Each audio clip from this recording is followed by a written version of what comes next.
बंद मुट्ठी से गिरते हुए रेत की मानिंद, बंद मुट्ठी से गिरते हुए रेत की मानिंद वो चला गया जिंदगी से जरा जरा करके। नमस्कार प्रिय दर्शकों, स्वागत है आपका शास्त्रों की इस अनोखी दुनिया में। प्रिय दर्शकों, भारतीय दर्शन के विशाल प्रांगण में वेदांत दर्शन को आकार देने वाले कई सारे मस्तिष्क हमारे बीच से खो गए हैं। जी हाँ, उनके कुछ विचार हमारे बीच रह गए हैं, लेकिन उनके ना अब कोई ग्रंथ उपलब्ध होते हैं, ना ही उनकी कोई शिष्य परंपरा है जिससे हम उनके बारे में अधिक जान सकें। आज हम भारतीय दर्शन को जिस रूप में जानते हैं, उसे आकार देने में उनकी एक बहुत ही महत्वपूर्ण भूमिका रही थी कभी। लेकिन आज उनके विचार जो है कुछ इस तरह से खो गए हैं हमारे कानों से, जैसे कि कोई फुसफुसाहट रही हो। जब उनके कोई ग्रंथ ही नहीं है, तो हमें उनके बारे में, उनके दर्शन शास्त्र के बारे में, उनके विचारों के बारे में कहाँ से पता चलता है। प्रिय दर्शकों, आप जानते हैं कि वेदांत दर्शन को समझने के लिए जो सबसे महत्वपूर्ण ग्रंथ है वह है वेदांत दर्शन, जिसे कि ब्रह्म सूत्र के नाम से जाना जाता है, और जो हमारे 6 दर्शन शास्त्र हैं उसमें उनका एक मूर्धन्य स्थान है। इसके रचनाकार महर्षि बादरायण हैं, जिन्हें कई लोग वेद व्यास के नाम से भी जानते हैं। तो इस ग्रंथ में उन्होंने कई सारे प्राचीन वेदांत के विद्वानों के बारे में और आचार्यों के बारे में बताया, उनके नाम लिए हैं, उनके कुछ सिद्धांतों को भी उद्धृत किया है। प्रिसाइसली उन्होंने 7 ऐसे आचार्यों के नाम लिए हैं। वो 7 आचार्य हैं महर्षि आत्रेय, आस्मरथ्य, औडुलोमी, काशकृष्ण, कार्ष्णाजिनी, आचार्य जैमिनी और महर्षि बादरी। इन 7 आचार्यों के उन्होंने नाम लिए हैं और उनके कुछ सिद्धांतों को भी एकाध सूत्रों में या कई सूत्रों में जो है उनका वर्णन किया है। इतना ही नहीं, इस ब्रह्म सूत्र पर जो आदि जगत गुरु भगवान शंकराचार्य जी ने भाष्य लिखा है, या मेरे पीछे देख रहे होंगे, तो उस भाष्य में भी कई सारे इस ब्रह्म सूत्र के भाष्यकारों का उन्होंने जिक्र किया है, जैसे बोधायन, भर्तृ प्रपंच आदि कई सारे विद्वानों का नाम उन्होंने लिया है। उनके ग्रंथ भी आज हमें नहीं मिलते हैं। तो वेदांत की इन भूले बिसरे आचार्यों की श्रृंखला में हम आपको न केवल उन आचार्यों के बारे में बताएंगे, बल्कि उन आचार्यों के क्या सिद्धांत अब हमारे पास रह गए हैं, यह भी हम आपको बताएंगे। इतना ही नहीं, अन्य दर्शन शास्त्रों में उनके कौन से विचार मिलते हैं, यह भी हम आपको बताएंगे। और अन्य ग्रंथों में, जैसे पुराण हुए, महाभारत आदि ग्रंथों में उनकी कौन सी कथाएं आई हैं, या उनके जीवन से ऐसी कौन सी बातें आई हुई हैं, या उनके ऐसे कौन से सिद्धांत आए हैं जो अभी भी हमें मार्गदर्शन प्रदान कर सकते हैं। यह श्रृंखला जो है आपको एक टाइम ट्रेवल पे ले चलेगी और आपको सोचने पर विवश कर देगी कि वेदांत दर्शन का जो अभी हम प्रारूप समझते हैं, क्या वह वेदांत दर्शन का पूरा चित्र है, या हम एक पूरे चित्र का एक बस छोटा सा अंश पकड़ रहे हैं। क्या यह संभव है कि हमारे जीवन से संबंधित अनेक समस्याओं के समाधान उन ग्रंथों में छिपे हुए थे जो अब समय के साथ खो गए हैं, और संभवतः उनके बारे में हमें शायद कभी पता न चले। क्या हम वेदांत को उस आधार पर समझने की कोशिश कर रहे हैं जिसके पूरे ढांचे में से एक बहुत ही महत्वपूर्ण हिस्सा गायब है? ये कोई नहीं जानता। इस श्रृंखला में सवाल ज्यादा हैं और जवाब बहुत ही कम है। तो हमारे साथ आइए और इस समय यात्रा पर चलिए, ताकि आप समझ सकें कि हमारे प्राचीन आचार्य ने कौन सा धरोहर छोड़ रखा है हमारे लिए, उनकी कौन सी बातें हमारे पास अब रह गई हैं और उनसे हम क्या शिक्षा ग्रहण कर सकते हैं। तो आज हम चर्चा करेंगे महर्षि आत्रेय की। महर्षि आत्रेय का नाम इस वेदांत दर्शन में, ब्रह्म सूत्र में केवल एक बार लिया गया है।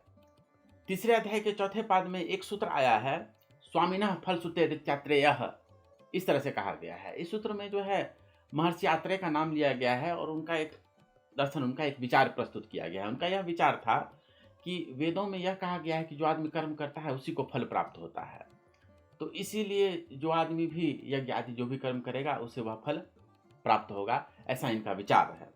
यह यहाँ पे कहा गया है। लेकिन इसके आगे के सूत्रों में अन्य विद्वानों के आचार्य और वेदों के अन्य संदर्भ ला करके भगवान वेद व्यास ये कहते हैं कि कोई आचार्य अथवा कोई पुरोहित आकर के, कोई ऋत्विक आकर के भी यज्ञ आपके लिए करवा दे तो उसका फल जो है यजमान को ही मिलता है। तो इन सब संदर्भों से यह पता चलता है कि ये महर्षि आत्रेय जो थे वो कर्म कांडों के ही बहुत विद्वान नहीं थे, यज्ञ आदि के तो विद्वान थे ही, वो जो है वेदांत आदि के भी बहुत बड़े विद्वान थे। क्योंकि इस सूत्र में जो है आदि जगत गुरु भगवान शंकराचार्य और अन्य विद्वानों ने जिन सूत्रों की उद्भावना की है, जिन सूत्रों के आधार पर इसकी व्याख्या की है, वे सूत्र जो हैं बृहदारण्यक उपनिषद, छांदोग्य उपनिषद आदि कई सारे वेदांत ग्रंथों में मिलते हैं। तो इसे जान पड़ता है वो वेदांत के भी बहुत बड़े विद्वान थे। 6 दर्शन शास्त्र में जो कर्मकांड से संबंधित एक दर्शन शास्त्र आता है, जैमिनी का जैमिनी सूत्र आता है, पूर्व मीमांसा के नाम से जिसे जाना जाता है, उसमें भी 2 बार जो है महर्षि आत्रेय का नाम दिया गया है और उनके जो है यज्ञ आदि से संबंधित विचार को वहाँ पे उद्धृत किया गया है। इससे जान पड़ता है वो कर्मकांड के भी बहुत बड़े विद्वान थे और जो है वेदांत के भी बहुत बड़े विद्वान थे। अच्छा, महर्षि आत्रेय, पहले तो आत्रेय नाम से ही आप समझ गए होंगे कि आत्रेय किसको कहा जाता है। जो अत्रि के वंशज हुआ अथवा अत्रि के पुत्र हों तो वो आत्रेय कहे जाते हैं। तो इनके बारे में और भी कई सारी बातें हमें मिलती है, बहुत सारे आत्रेय के नाम हमें मिलते हैं। उदाहरण स्वरूप महाभारत में एक आत्रेय मिलते हैं जो जन्मेजय के सर्प यज्ञ में आए थे। इसके अलावा महाभारत में ही एक दूसरे आत्रेय भी मिलते हैं हमें जो वामदेव के शिष्य थे। इनका भी वर्णन जो है महाभारत में आया है। अच्छा, वायु पुराण में भी कई सारे आत्रेय का वर्णन मिलता है हमें। एक आत्रेय तो पुराणों के भी बहुत बड़े विद्वान थे, ऐसा वायु पुराण में कहा गया है। जो सूत के, जो आप जानते हैं कि पुराण जो है सूत शौनक संवाद के रूप में है, तो महर्षि सूत के जो है शिष्य थे आत्रेय, उनके बारे में कहा गया है कि वो भी पुराणों के बहुत बड़े विद्वान हैं।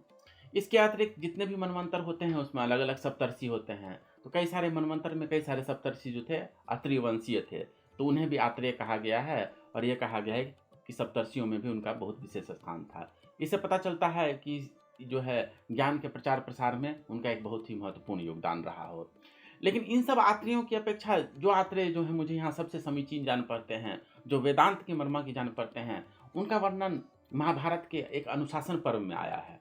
जी हाँ, महाभारत के अनुशासन पर्व में भीष्म जो है युधिष्ठिर को एक आत्रेय के बारे में बताते हैं और वो ये कहते हैं कि वो जो आत्रेय साहब थे उन्होंने जो है वो जो है निर्गुण ब्रह्म का उपदेश दिया करते थे अपने शिष्यों को, और यही उपदेश आदि दे करके जो है वो निर्वाण को उपलब्ध हो गए, मोक्ष को उपलब्ध हो गए, उन्हें सदगति की प्राप्ति हुई। इसे जान पड़ता है कि वो बहुत प्राचीन आचार्य थे, महाभारत से भी बहुत पहले उनका अस्तित्व रहा होगा, तभी तो वो निर्वाण आदि को उपलब्ध हो गए, जिनकी चर्चा जो है महाभारत के अनुशासन पर्व में की है भीष्म पितामह ने।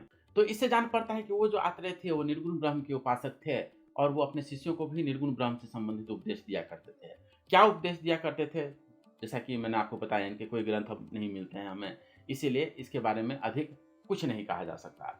लेकिन हाँ, मैं यहाँ पे एक और आत्रेय की चर्चा करना चाहूँगा जिनके जीवन से हमें बहुत कुछ शिक्षा प्राप्त हो सकती है। यह बहुत मधुर कथा आई है आत्रेय के बारे में ब्रह्म पुराण में। ब्रह्म पुराण जो है 18 पुराणों में उसका एक मूर्धन्य स्थान है और उसमें कई सारे तीर्थों का वर्णन आया है। वहाँ पे आत्रेय तीर्थ का भी वर्णन आया है। तो अब चूंकि आत्रेय तीर्थ है, मतलब कि आत्रेय उन्हीं के नाम से उस तीर्थ का भी नाम पड़ा है, तो उसके बारे में यह कहा गया है कि महर्षि आत्रेय जो थे सो यज्ञ आदि के जो है बहुत बड़े विद्वान थे। यज्ञ आदि से उन्होंने इतनी सिद्धियां प्राप्त कर ली थी कि वो स्वर्ग को भी जा सकते थे। देखिए, इस कथा से आपको बहुत ही जीवन के बहुत ही मूलभूत सूत्रों का पता चलेगा। तो वो जो है स्वर्ग एक बार जब गए तो उन्होंने जब इंद्र आदि को देखा तो उन्होंने देखा कि वाह क्या ऐश्वर्य है, इनके पास आईपैड है, इनके पास लैपटॉप है, इनके पास फ्रिज है, इनके पास सब प्रकार की सुख सुविधाएं हैं। तो इन्हें जो है बहुत विस्मय हुआ ये चीज़ देख करके। जब वो पृथ्वी पर आए तो उन्होंने, चूंकि उन्हें सिद्धियां प्राप्त थी तो वो जो है अंतरिक्ष आदि में विचरण कर सकते थे। जब वापस वो पृथ्वी पर आए तो उन्होंने बोला कि हे प्रिय, तुम कितना भी अच्छा भोजन बना देती हो, मुझे उसमें आनंद नहीं आता है, मुझे तो स्वर्ग लोक जैसा जो है वो वैभव चाहिए। तो उन्होंने जो है त्वष्टा अर्थात विश्वकर्मा का स्मरण किया। विश्वकर्मा जी आए और उन्होंने कहा कि अब इसमें मज़ा नहीं आ रहा है, मेरे लिए स्वर्ग का निर्माण कर दो। तो उन्होंने जहाँ पे वो रहते थे वो कुटिया वगैरह को गायब करके वहाँ पे जो है स्वर्ग आदि का जो है निर्माण कर दिया विश्वकर्मा ने। बस जैसे जैसे भोग वहाँ स्वर्ग में उपलब्ध थे वैसे वैसे सिंहासन आदि जितने दास दासी सब जो है उनके लिए उपस्थित हो गए, उनके लिए बहुत रहने की उत्तम व्यवस्था कर दी और वहाँ पे जो है बहुत ही इंजॉय करने लगे वो अपनी ज़िंदगी को।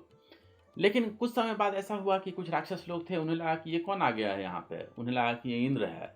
जाकर के जो है, चूँकि देवता और दानवों में तो दुश्मनी होती है, वो उन्होंने जाकर के आत्रेय को पकड़ लिया और कहा कि अब तो हम तुम्हारी हत्या कर देंगे। वो बोलता है, नहीं भाई साहब, मैं जो हूँ कोई इंद्र विंद्र नहीं हूँ, मैं तो ऐसे ऐसे अपनी सारी कथा उन्होंने सुनाई और बोला कि इंद्र जैसा भोग मुझे प्राप्त है लेकिन मैं इंद्र नहीं हूँ। उन दानवों ने कहा कि देखो, इंद्र जैसा बनने की कोशिश मत करो, नहीं तो हम तुम्हारा वध कर देंगे, अगर चाहते हो तो फिर से वापस पुराने रूप में आ जाओ। उसने कहा, जी साहब, मैं अग्नि की शपथ खाता हूँ, आप जैसा कहते हैं मैं वैसा ही करूँगा।